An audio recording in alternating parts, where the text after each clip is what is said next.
Paglipad naman ng mga eroplano malapit sa crater ng Bulkang Mayon, mahigpit na pinagbabawal ng kaap dahil sa patuloy na pag-alboroto ng bulkan. Ang kasama natin sa balita mula sa RMN Legazpi, si Rajuman Leo Barceliano.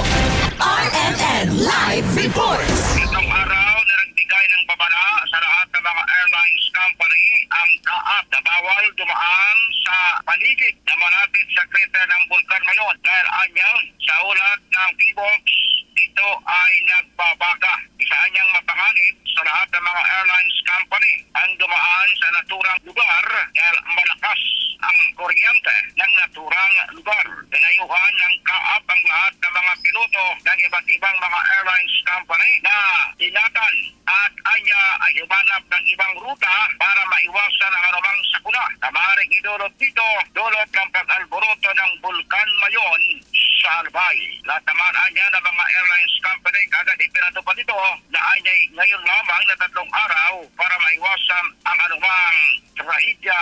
Kasama mo sa RMN Legazpi, Albay Province, Bicol Region, Radyo Manleo Barceliano, Kata RMN. RMN Network